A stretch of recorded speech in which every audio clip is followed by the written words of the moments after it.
Today, my wife gave birth, and it seems like my marriage has come to an end. I'm almost completely sure it's over, though I'll have official confirmation soon. Normally, this would take a while, but the hospital is hurrying the DNA test due to special circumstances. I doubt the outcome will change anything, though. As I sit in a bar just 10 minutes away from the hospital, my phone keeps going off on the table.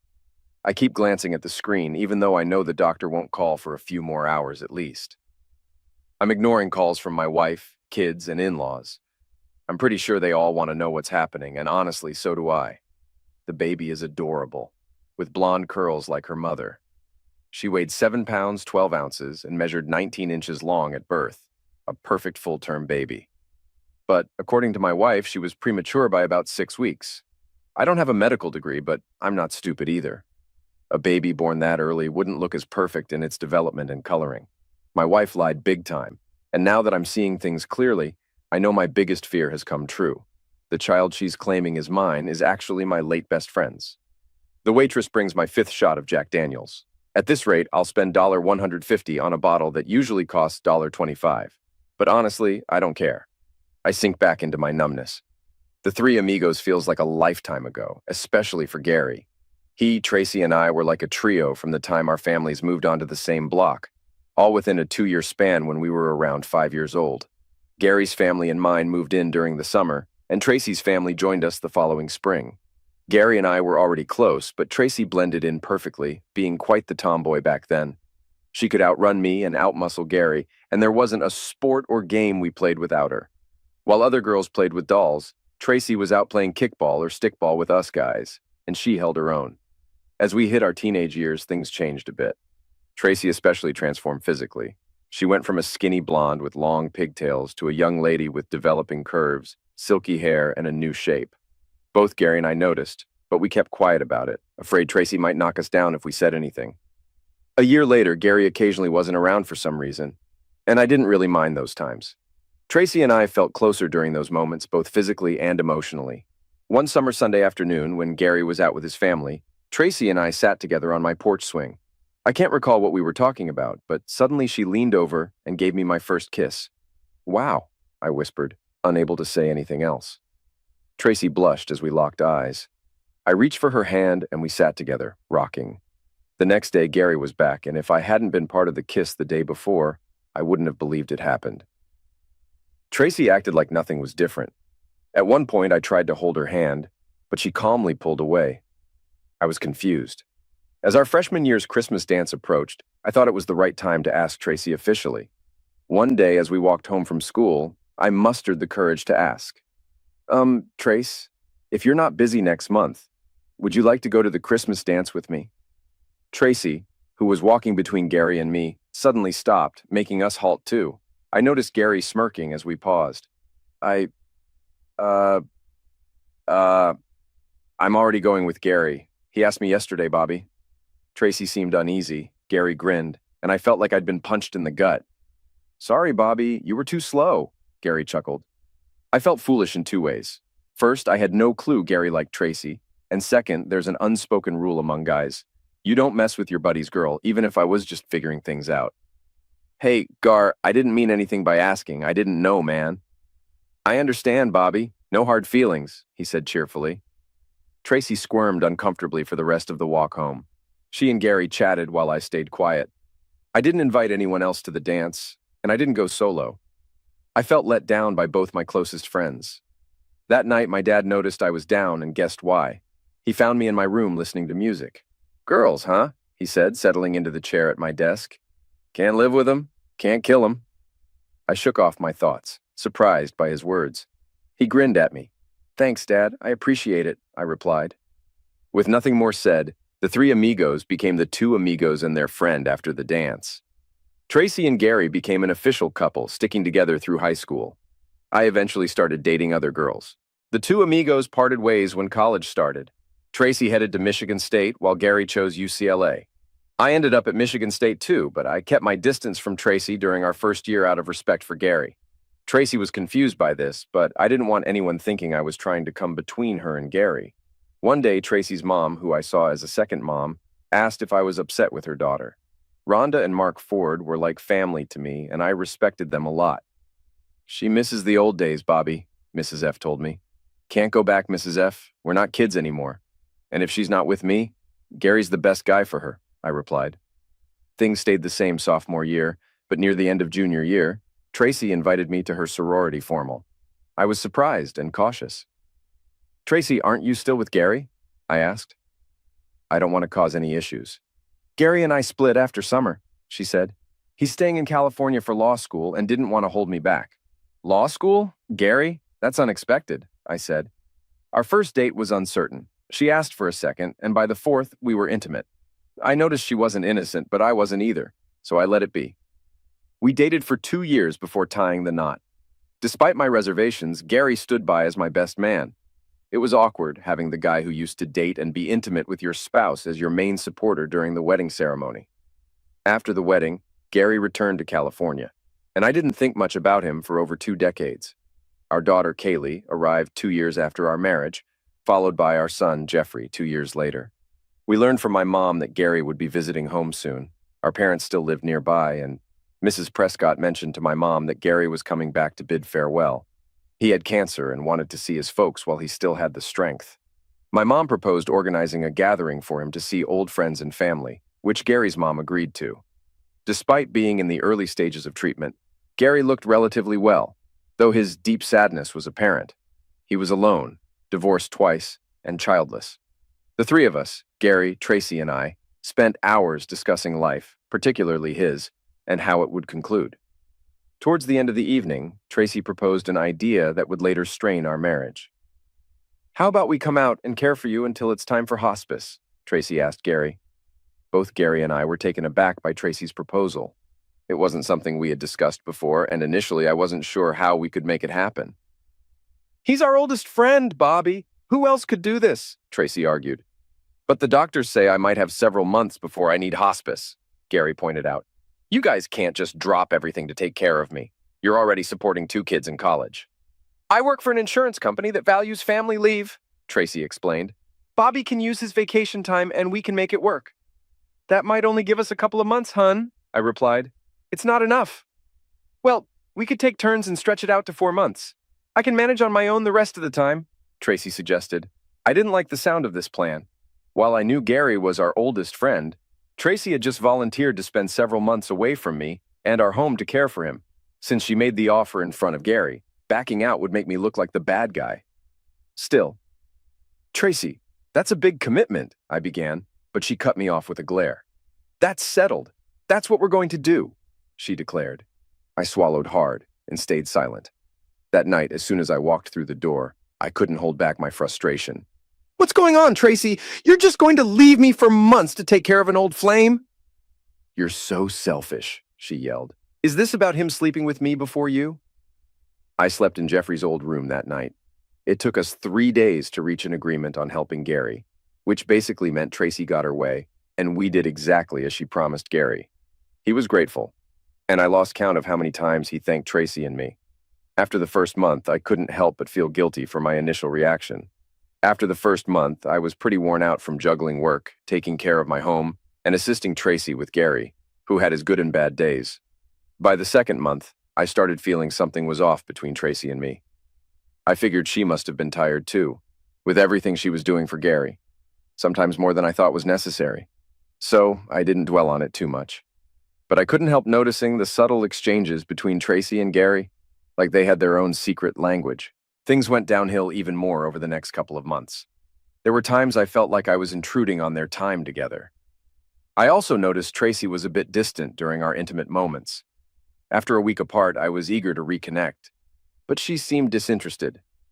I figured it was probably due to exhaustion, both mentally and physically. After 4 months, I had used up all my days off, and even though Gary's health was declining, I knew he still had some time left. Tracy would have to handle everything on her own, and I had to come to terms with being alone for a month or more.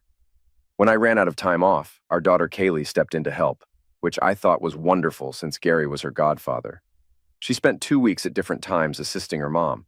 About a month later, Gary had to move into hospice care, and within another month he passed away. I flew back to California for his funeral. Tracy was devastated, just like Gary's parents. They couldn't thank Tracy and me enough for all our help, but I redirected most of the gratitude to my wife. When Tracy returned home, she seemed distant with me at first, which I figured was due to her grief. Then, out of nowhere, things changed, and for the next 3 weeks, we were intimate every single day. It felt like we were young again. A month later, Tracy shocked me by coming out of the bathroom with a positive pregnancy test. I should have been surprised by her lack of surprise, but I was too stunned by the news itself. Tracy and I were both 45. Our kids were 22 and 20, and wait, wasn't she on birth control? I'm sorry, baby, but I forgot my pills when we went to California. And once I stopped taking them, I never started again when we got back. And you know we're against termination. We can handle this together, just like before. I found myself agreeing with her, though I was in disbelief. Wow, I was going to be a father again. For about a week, I couldn't wipe the grin off my face. And with Tracy's increased libido, we were intimate every night, sometimes twice. It was almost overwhelming, but in a good way. When my daughter came home for a long weekend, she and Tracy went out shopping for baby and maternity stuff. We'd already gotten rid of all our old baby gear. They came back all excited and joking, and I ended up lugging in a bunch of bags from the car. The girls whipped up a quick dinner, and we all chuckled as Tracy shared her thoughts on the differences between the things she bought today and what was around a couple of decades ago. She mentioned feeling a bit awkward in some of the maternity clothes because they seemed more suited for women 10 to 20 years younger. Well, Mom, it's not your fault if you're a MILF and someone took it too seriously, Kaylee joked. As I thought about Kaylee's comment, Vertical Bar noticed Tracy giving her a quick frown. It struck me that Kaylee said someone instead of dad. It wasn't just a passing remark, and it made my stomach churn. It brought back some of the discomfort Vertical Bar felt when I visited California to help with Gary. I kept my thoughts to myself, but stayed alert for the rest of the weekend. I heard a few more comments with double meanings, and I wondered if my daughter was aiming them at me or my wife. I tried to subtly find out when Tracy was out of the room, asking Kaylee how she felt about becoming a big sister again. I could tell she was thinking hard about how to answer. She avoided eye contact for about 30 seconds, then let out a giggle before trying to cover it with a fake cough. I think it's cool that Mom is still so hot, and you're like the man, she said, looking uncomfortable and quickly leaving the room. I reached for a couple more Rolaids from the pack I'd started carrying around. Tracy kept growing bigger, and I thought she looked more lovely every week, even though I still felt uneasy. I couldn't quite figure out what was bothering me. Or maybe I just didn't want to think about it. A few months later, while I was at work, I got a surprising call from Tracy. She'd taken time off from her job after returning for just 3 months.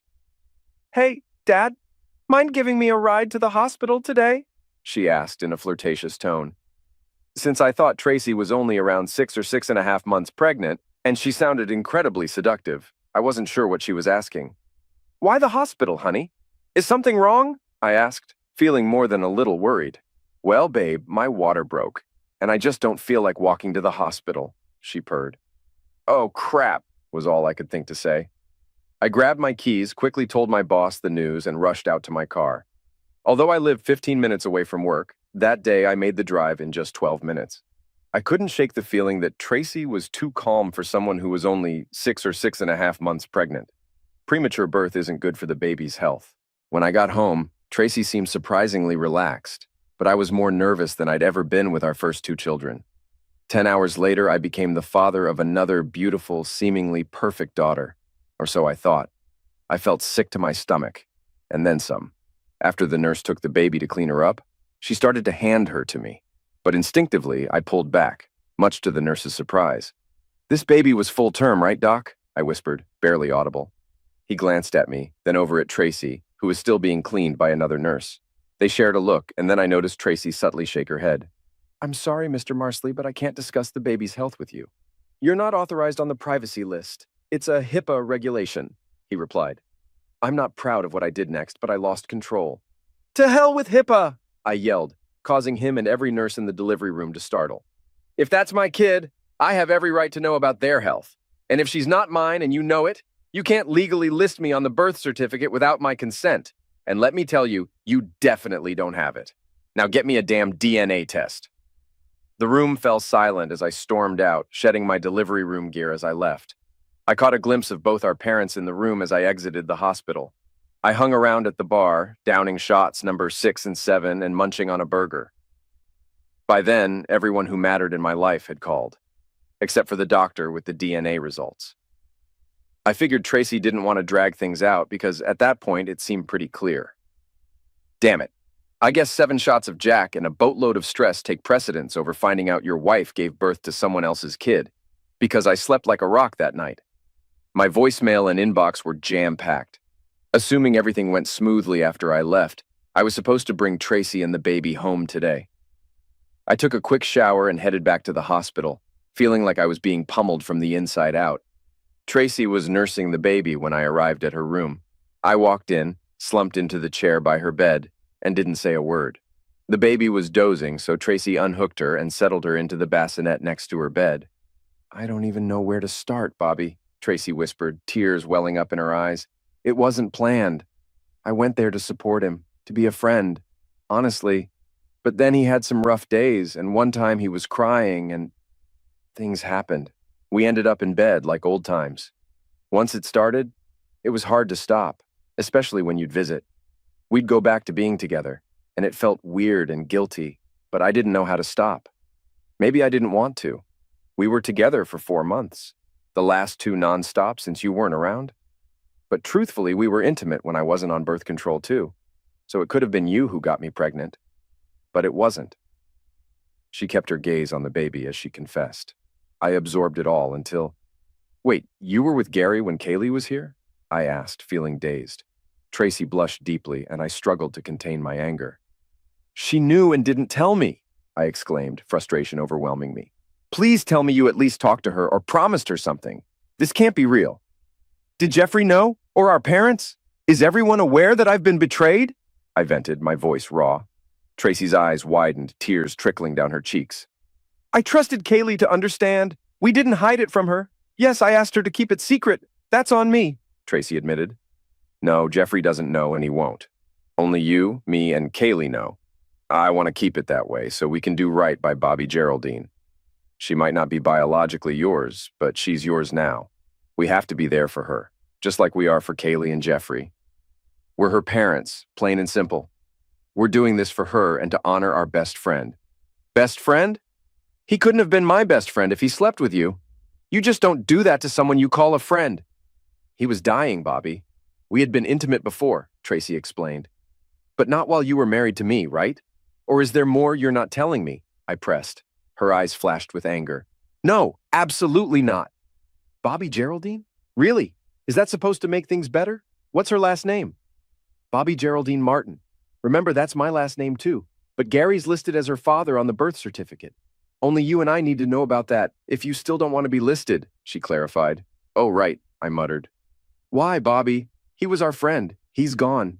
I offered him comfort and love in his final days. What's wrong with that?" "You make it sound noble.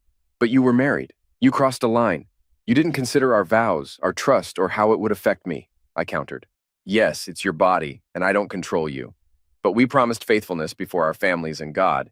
We should have talked about this first. Our vows weren't meaningless." "I won't raise a child another man fathered with my unfaithful wife," I declared. "But she's Gary's child," Tracy protested. "You'd raise her if Gary had died and she was alone." "Maybe, but I never agreed to raise his child with you," I replied sadly. "You know I care about you, Bobby. I don't want to risk losing what we have because of this mistake," I interjected. "No, that's not what I was going to say," she retorted. "Okay, maybe it wasn't the smartest choice, but I won't call it a mistake. The mistake was not discussing it first, and I take responsibility for that. We didn't talk about it because you knew I wouldn't approve of you being with Gary, let alone having his child," I grumbled. "And if it weren't for you getting pregnant, you might never have told me about the affair. Despite how it started, you chose to keep doing it, even in front of our daughter. Humiliation spelled out loud and clear, BOBBY. Thanks a lot." Kaylee and Jeffrey both returned from college the following weekend to meet their new sibling. I was distant with my daughter when she arrived, and she seemed guilty. Kaylee and I cooked dinner together that night, while she and Jeffrey cooed over the baby for an hour. She avoided making eye contact with me as we worked silently in the kitchen. After dinner, Jeffrey cleared the table, and I pulled Kaylee aside to talk privately on the back patio. I confronted her. "You knew Mom was cheating on me and didn't say a word." Kaylee recoiled at my outburst, her eyes welling with tears. She hesitated before finally meeting my pained gaze. I thought what you and Mom were doing for Uncle Gary was admirable. When Mom did what she did, well, I was shocked at first, but then I saw it as courageous, sad, compassionate, and loving, almost like a Shakespearean tragedy. I never imagined she'd get pregnant. I thought he was too sick for that, and I assumed she was on birth control. A compassionate friend or a cheating witch? I guess those are my options then, I angrily said as she wept. What about the disaster that's become of my marriage? Did you even think about your old man? Obviously not. The kids returned to college on Sunday afternoon. After that, it was just us three, and the house felt eerily quiet. Tracy tried multiple times over the next few days to involve me with the baby, even if it was just holding her for a moment. Every time I declined, much to her frustration. "You're acting like a child," she yelled at me once when she asked me to hold the baby for a moment. "Grow up and take responsibility." Tracy rarely used strong language with me in all our years together. I could tell she was angry, but I wasn't concerned. I stared blankly at her and left the room without saying a word. Work became my refuge. I could spend 40 hours a week away from home. When I was there, I often found myself alone. I had a lot to sort out. I knew I shouldn't blame the baby, it wasn't her fault. But at the same time, she wasn't my responsibility. She was Tracy's. Eventually, I concluded that divorce was my only choice. I couldn't tolerate Tracy's betrayal and disrespect, and every time I looked at the baby, all I could picture in my mind was Tracy and Gary together. I returned home to find Tracy sitting at the kitchen table, tears streaming down her face, with a cup of coffee and a large envelope spread out in front of her. "I guess I'll order pizza. Pepperoni and breadsticks, all right?" I said softly as I entered the room. "Is that all you care about, dinner?" she snapped, her tone filled with bitterness. "Don't you love me anymore?" I sighed heavily, poured myself a cup of coffee, and sat down at the table. "I don't love you nearly as much as I did a few weeks ago," I replied. "You don't seem to realize that you destroyed everything when you got involved with our best friend. If I were you, I'd find myself a lawyer and go inform Gary's parents that they have a granddaughter. I'm sure they'll be ecstatic. You know I don't want a divorce. I still love you. Just calm down and think this through. Will you really be better off alone? I doubt it. Please, think about it, honey. That's all I've been doing. This isn't just about me. It's about you breaking our promises and tearing my heart apart," I explained. "But if you love me, can't you find it in your heart to forgive? We can move past this. We belong together, Bobby. You know it." I thought I did. But this isn't something you can fix with a simple sorry. 24 years down the drain. My first call was to my son. I told him about Tracy's actions and the baby being Gary's child. He listened quietly, then muttered a curse. I informed him that I had filed for divorce. "I hope so, Dad. That's terrible." "What was Mom thinking?" He tried to comfort me. I could tell he was really upset with his mother. I reassured him that despite what Tracy did to me, she still loved him just as much. He asked me what I planned to do about the baby. "Absolutely nothing. She's not my responsibility, neither financially nor emotionally. I'm sure things will be fine financially," I replied. "Just help take care of your sister." Half-sister, Dad, half-sister. I hadn't spoken to my parents until the day after Tracy was served. My dad was furious with both of us. Tracy for betraying me, and me for allowing Tracy to spend time alone with Gary. "You knew they had feelings for each other long ago. I can't believe you'd be that oblivious, even if you trusted her completely. Come on, boy. You know you can't trust any other guy when it comes to your woman." I had to agree with him. I should have put up more of a fight to keep Tracy away from Gary. That part, at least, was my fault. Mom saw things differently from Dad. She thought I was wrong for leaving Tracy and not trying to reconcile. "Everyone makes mistakes," she said softly while Dad sat there looking angry. "Mom, a mistake would have been if she had slept with him once. Sleeping with him for 4 months was a choice, hardly a mistake. And doing it without protection, unbelievable," I argued. "Still, Bobby, deep down, you know you still love her, and she's going to need help raising the baby. That's your responsibility, Robert. By the way, I still consider that baby my third grandchild," Mom added. The way Mom used my full name and her tone told me she was siding with Tracy. Dad glanced at the ceiling, then back at me. He knew he'd be in trouble with her later. I didn't call Kaylee. I figured she was probably Tracy's first call after being served. My assumption was confirmed when Kaylee angrily called me later that day. "Uncle Gary's dead, Dad. Forget about the affair. She can't change it now. Move forward. You and Mom still love each other, and now there's a baby involved. Step up for Mom and Bobby G," she urged. Sage advice from someone who didn't feel the need to tell her own father that her mother was cheating. Somehow I don't feel the need to consider your opinion anymore, I replied. I later heard that Gary's parents were shocked and thrilled to learn they had a granddaughter. They were upset Tracy had planned to keep it a secret, but they understood her reasons. A day later, they called me, urging me to stay with Tracy and raise Gary's daughter. They believed I was the best person for the job, given our close bond over the years. Thanks for the confidence, but I'm not that guy. I'm too furious with Gary and Tracy to think straight, I confessed. I could almost feel Gary's parents recoil over the phone, but I couldn't bring myself to feel too guilty. I was just being honest. Then came the calls from my in-laws pleading for me to stay with Tracy. They acknowledged her actions were terrible and foolish, but believed she still loved me and wanted to raise her child with me. I appreciated their concern, but doubted I could overlook what had happened. Tracy fought the divorce, and her lawyer arranged 12 joint counseling sessions. I had to go, but I wasn't about to be a pushover during them. When I entered Dr. Jocelyn McAdams' office, she seemed proper and professional. She looked about 10 years older than Tracy and me, dressed in a gray blazer and businesslike skirt. Tracy was already seated to my right. Dr. McAdams asked Tracy to speak first, and as she did, I drifted off into my own thoughts. I assumed I'd have my chance to speak next, but I was wrong. Mr. Martin, it appears that you hold the key to your marriage's fate. By setting aside your pride and working things out with Tracy, you can keep your family intact. Whoa, that was unexpected coming from a supposed professional. It felt like everyone was telling me to suck it up and move on. Had I entered some alternate reality? Wait a second, Doc, I began, but she cut me off. Dr. McAdams, please. Let's keep this professional. I don't want either of you to see me as a personal friend or ally. Is that your stance, Dr. McAdams? Is that what matters most to you? It seems like you've already taken a side without hearing my side of the story. I stood up, turned, and walked out. On the way home, I called my lawyer, insisting on a neutral counselor for future sessions. The next counselor at least heard me out after hearing Tracy's side, but I still felt like I was fighting an uphill battle. You've admitted you still care for your wife, Mr. Martin. She loves you, and now there's a baby involved. What would it take to reconcile? Dr. Lauren Avent asked. Firstly, we've never really been a family. That's not my child. I won't raise someone else's baby, I replied. So this is about your pride, then, Dr. Avent said with a smug look. I can't seem to win with you folks, can I? I said, with frustration evident in my voice. Why is this all about me? Let me paint a picture with words. I wasn't the one who betrayed my spouse or had another man's child. You should be asking Tracy why she made those choices and what she plans to do about them, I said pointedly. I glanced at Tracy and noticed her frown.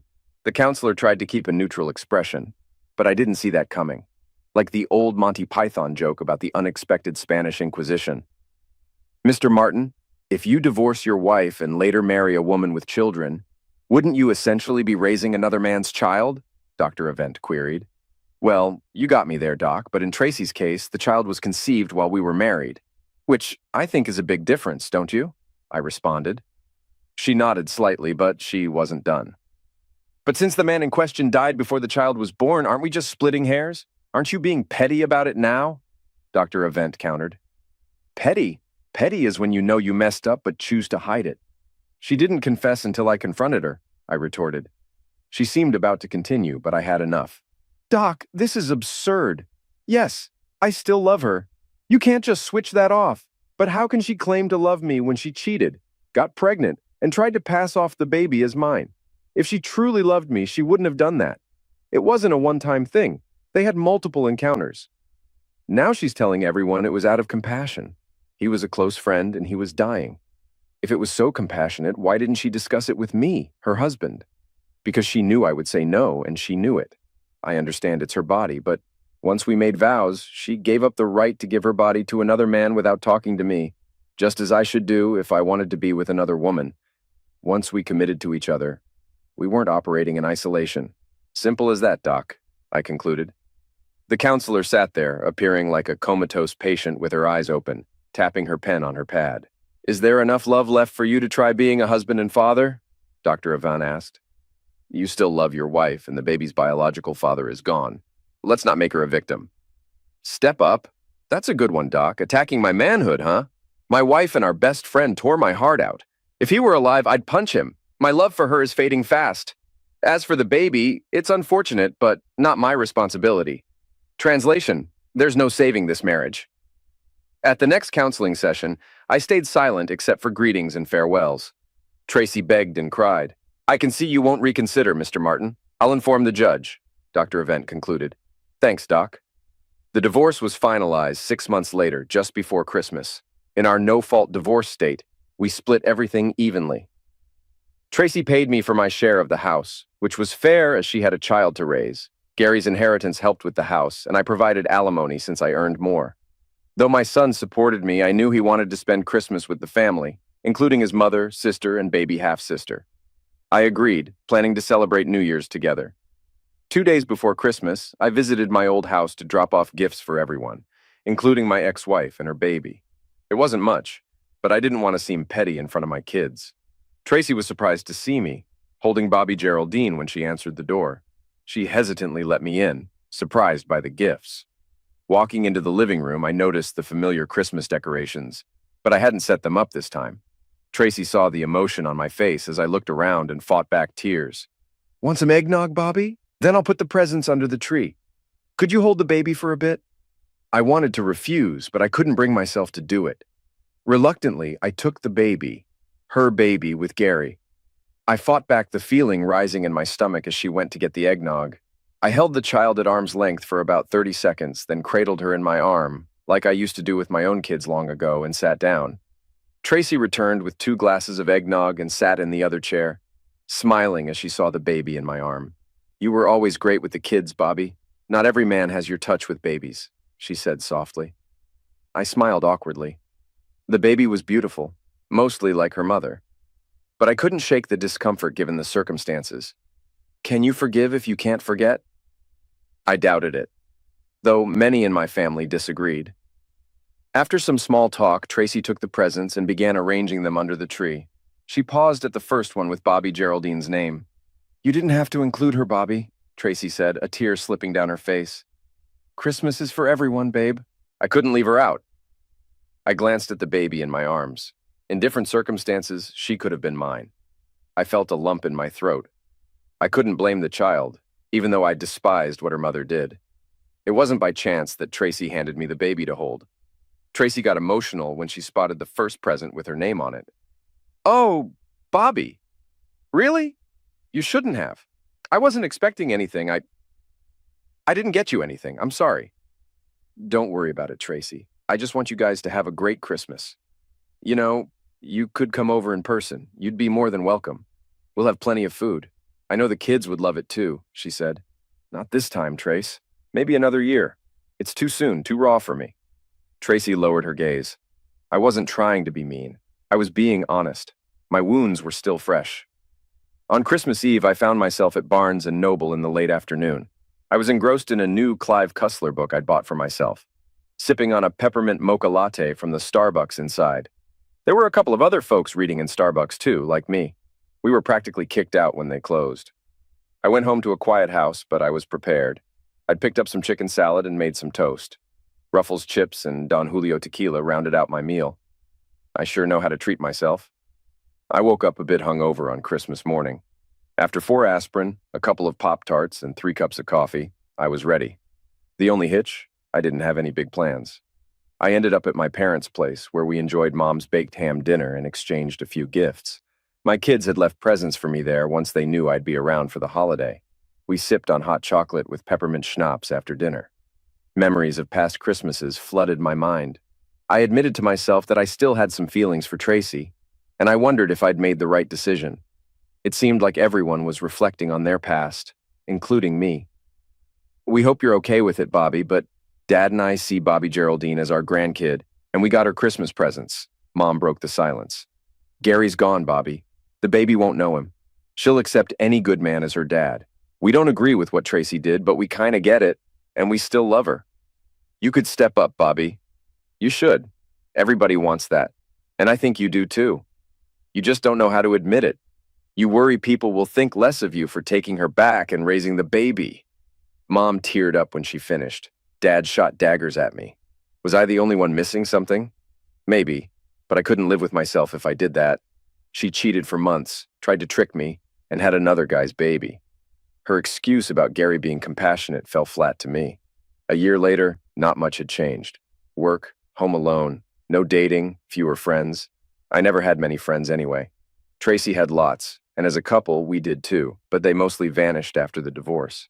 I wasn't shocked her friends left, but I was surprised our mutual ones did too. Until one former friend spilled the beans, Tracy was telling everyone I ditched her after the baby without mentioning it wasn't mine. I was at a local bar solo when Carl and Susie Dimmick walked in and sat down. They were part of our friend circle, but their reception when I greeted them was icy. Susie sneered and Carl was barely polite. I hadn't done anything to upset them, so I was pissed at the frosty welcome and wasn't about to let it slide. "What the heck did I do to you guys?" I snapped. "Not to us, but to Tracy," Susie spat. "How could you abandon the sweetest woman alive just because she had a baby late in life? You're awful, you know?" "Is that what this is about?" I asked, stunned. "Hear me out before you judge."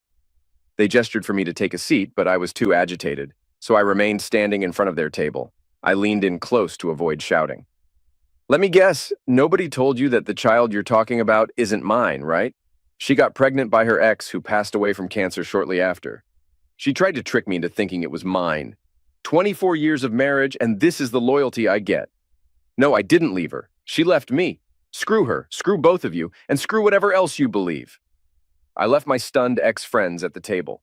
My second Christmas as a divorced man kicked off just like the first one. This year's Christmas Eve Losers Club at Barnes & Noble consisted of 4 people.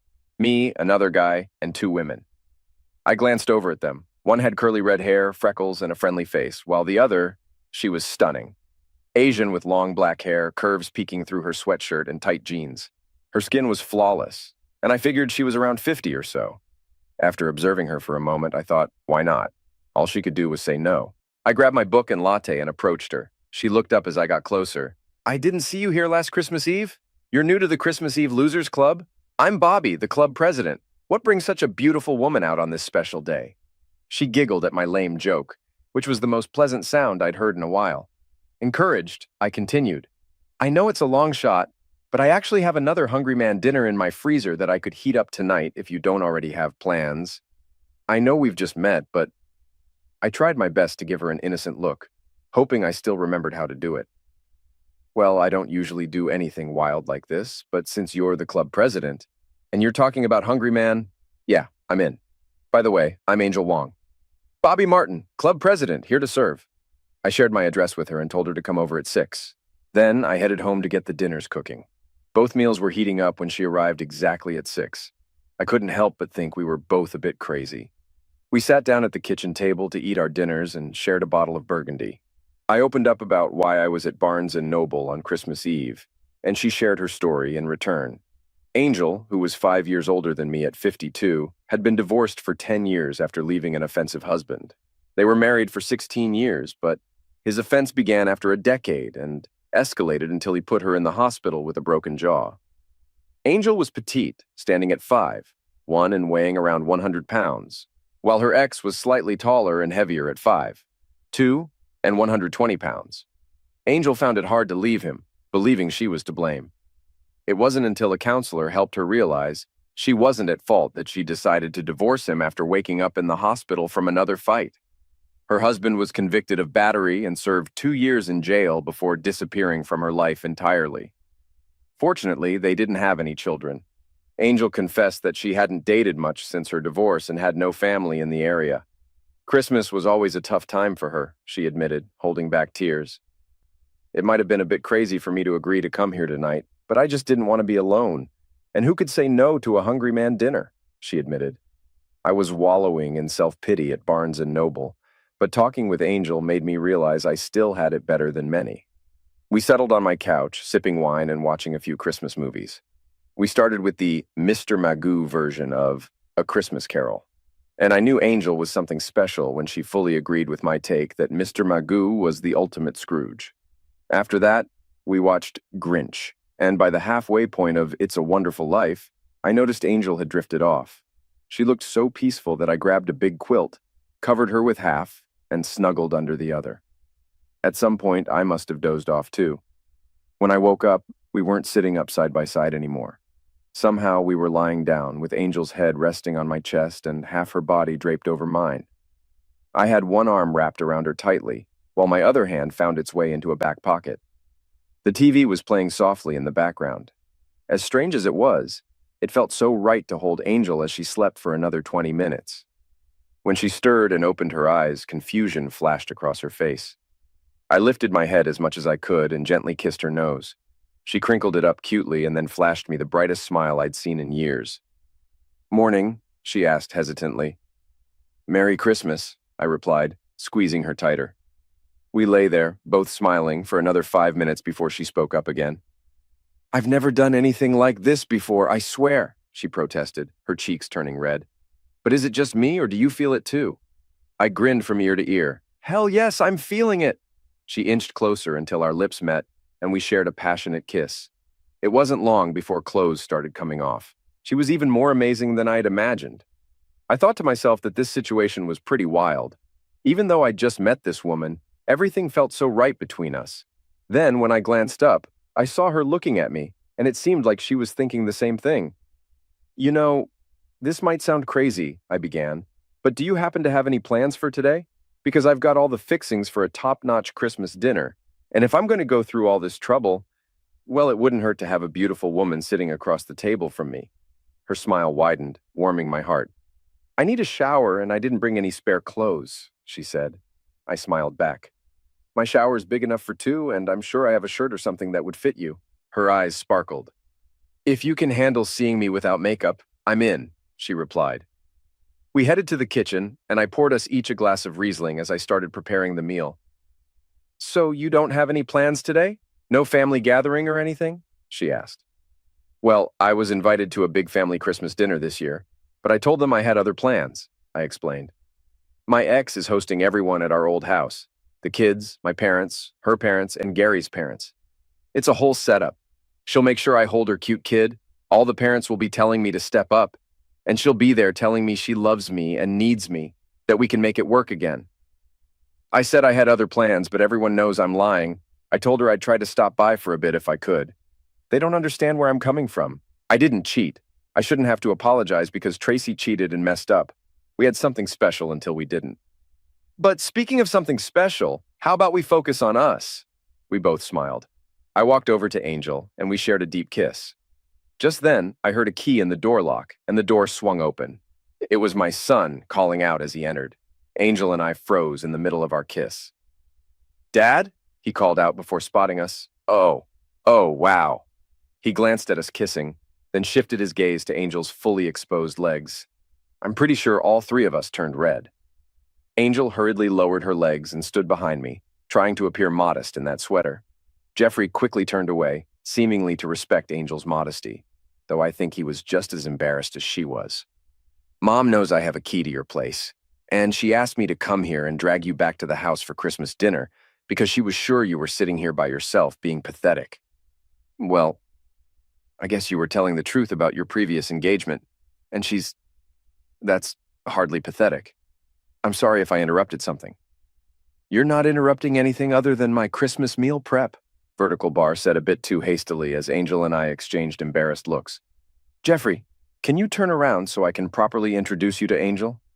"My Angel?" Jeffrey reluctantly turned around and stepped into the kitchen. It was pretty obvious that Angel has nothing under the sweater, but at least she was covered. She glanced at me, shrugged, and then embraced the situation. Jeffrey, being a typical guy, couldn't resist. He stole another glance at Angel, then gave me a nod of approval. "Nice to meet you, Angel, and thanks for being here for my dad," Jeffrey said. "It's my pleasure, Jeffrey. Your dad's pretty great," Angel replied. "Yeah, it seems like some folks in the family forgot that for a bit," he remarked. "Did everyone dig the gifts I dropped off?" I asked, shifting gears. "How about Bobby G? Did she like her presents?" "You've still got the magic touch, Dad. Everyone loved their goodies. The baby adored her gifts. You wouldn't believe how much stuff she scored under the tree, especially with all the grandparents pitching in," Jeffrey answered. Good, good, I said, nodding in satisfaction. Then Jeffrey mentioned he had to head out. After nodding at Angel, he got a big hug from me. "New Year's?" I suggested. "I swear Angel will be more dressed." "Oh yeah," he replied, turning red. Once Jeffrey left, Angel shot me a look. "That wasn't too awkward, was it?" she questioned. "And what's this about New Year's? I don't get a say?" Not this time, I teased. But where else would my future wife be on New Year's? Pretty confident, huh? She teased back. I'll be even more confident when you pick out your ring tomorrow morning at Ciaro's. Can I at least go home first and put on some clothes? If you insist, I said, pretending to be disappointed. The following morning, Angel selected a 1-carat marquee-cut diamond engagement ring.